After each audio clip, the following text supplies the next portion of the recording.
Welcome back. Today we are working on Song of the Wind on page 8. We're going to pick up where we left off. So we're going to practice singing the names of the strings and the finger numbers. Now, if you haven't gathered, we are only giving note names to the open strings and then finger numbers to the notes instead of actually giving them their alphabet name. That will come later. What we're trying to do is understand what it looks like on the page and which finger to use for ease of playing. That will be faster for you and your child as you're learning how to play. And eventually, as we come back later on, we will add in some note names. Okay, so Song of the Wind. So we begin here, and I really want to show you, I want to zoom in. Using a mnemonic such as face or every good boy does fine are inefficient ways to read music. They're not efficient, not at all. Because if you cannot identify the note name immediately, as we were discussing last time, you will not be able to read music fast enough to actually play and read at the same time, especially if you're sight reading or reading a new piece of music. Some people believe that reading is just essentially kind of memorizing it and then you play it. Not at all. As you get into more difficult, higher levels of pieces, it's so complex and there are so many notes to play that it's really difficult actually to memorize every single one. So you actually have to be able to read each individual note, just like you can read each individual letter or put letters together and recognize words instantly. Okay, so using mnemonics is actually a crutch to note reading, and many children or students who learn how to read based on mnemonics such as face for the spaces or every good boy does fine for the lines are incredibly slow readers. They never learn to read fast enough to actually be able to play at the same time, and so then we assume they cannot read. Well, yes, they cannot read because they're using a tool to read rather than actually memorizing the note itself. Okay, so a really clear example of this, how the system works, is the A here is in the second space, right?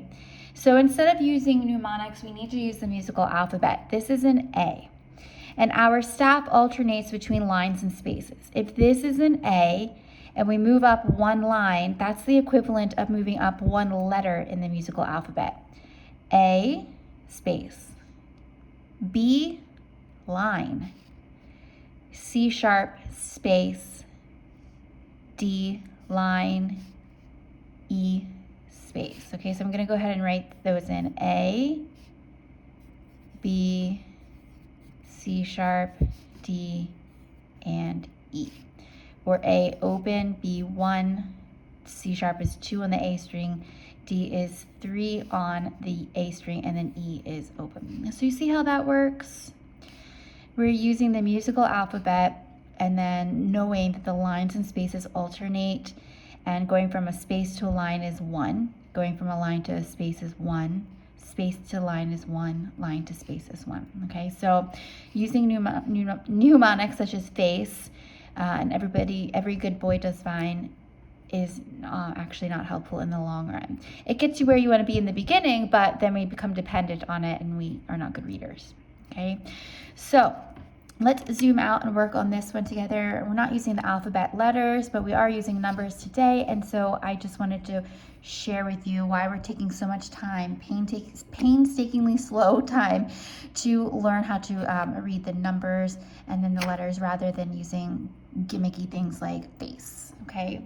All right, so as you know, we're going to sing through this at a slow tempo. We're going to put the metronome on 60. That's our goal, and then moving up to 72. In this video, however, I'm going to point to each one, give you a moment to think about it, and then tell you the answer, and then I'll color everything in and you can come back and take a look. Unfortunately, to save space in the book, they have, instead of putting this all on its own page or a new page, we've broken it up. Okay. All right, so this is A, 1, 2, 3, E. So we already have that in there, but let's have you sing it. Here's your starting note, your A. Oops, sorry, that's a D.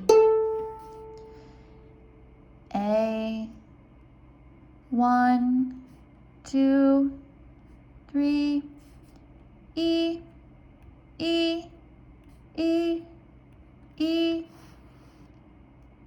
1, 3, 3, 1, E, and then this is a bow circle. 1, 3, 3, 1, E, bow circle. So how are you doing? Okay, moving on to the next section. Starting here, here's your starting note. E, 3, 3, 3, 3, 2, 2, 2, 2, 1, 1, 1, A, 2, E. We actually have a circle here. E, 3, 3, 3, 3, 2, 2, 2, 2, 1, 1, 1, A, and we have a circle here. For the first time, we have a repeat sign. So we go back to the beginning and do it all over again. No bow circle at the end. So it's important to sing the circles, especially if you're working with a child that's learning Song of the Wind, so that you know exactly where the bow circles are in this piece, okay? So actually, because of the way this is broken up, I'm not going to do the metronome practice with you. I won't be able to point and move things in time to actually stay with the metronome. But again, you want to practice this with the metronome on 60 and then working up to 72. So just to get a feel for 60 and a reminder of how this works. These are 2 eighth notes, so you get 1 click per 2 eighth notes, like A, 1, 2, 3, E, E, E, E. So the metronome is clicking here, here, every other eighth note. And then once for a quarter note. Okay, so I'll show you that again. A, 1, 2, 3, E, E, E, E, 1, 3, 3, 1, E, circle. So you hear the dots, that's where the metronome is clicking, okay? So what I'm gonna do is go back and write in all of the finger numbers and color everything in so you have an answer guide for this particular song. Pause the video and then come back. I'm not going to edit these, so you'll see me do it. Okay.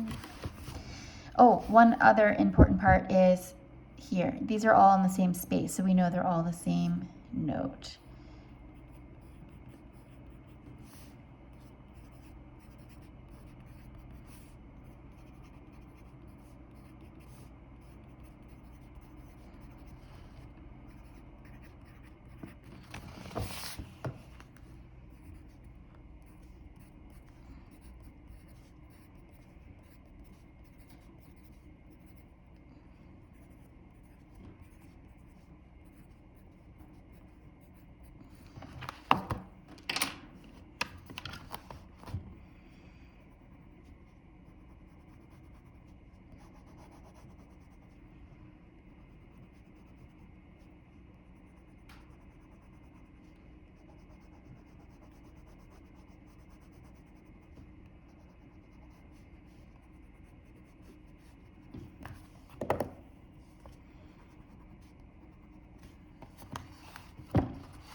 Okay, so I've sort of just quickly colored them in. I wasn't paying too much attention to whether we're exactly in the line of the space or which string we're on. So it's a little bit messy, but anyway. So all of these notes are in the A string, A, 1, 2, 3, and then we change to the E string here. Now this is a big point of confusion for students. They see the same finger numbers, 1, 3, 3, 1. If they haven't listened to the recording enough, they will not know that this 3 is not the same, that this 3 is lower in pitch. It's on the A string versus this 3 on the E string. So you will hear 1, 3, 3, 1. They'll sing it in kind of like a monotone voice instead of 1, here higher, 1, and then 3, 3, 1, E. So you can hear the differences. 1, 3, 3, 1, E. Okay, so just because you have the same number doesn't mean it's on the same string. And here we can see that. We can see that the 1 is on the E string, because remember the E is in this space. Anything from here and above is on the E string. 1, 3. So because this note is above the 4th space, it's on the E string. This note is below the 4th space, so it's on the A string. This note is above the 4th space, so it's on the E string, as well as this one, both being above the 4th space, so they're the E string notes. So this 3 actually comes down to the A string. So you should hear that in the change of pitch in their voice when they're singing it. And we have to clarify that when we're marking in the notes and when they're learning how to play it. Okay, so if they're playing a 3 but not coming down to the A string, it's because they think that just because the 3s are both 3 that they're in the same spot. They're not. Okay, so again, that's why it's so important to do the listening. Okay, we get things from listening that we cannot get from a reading on the page.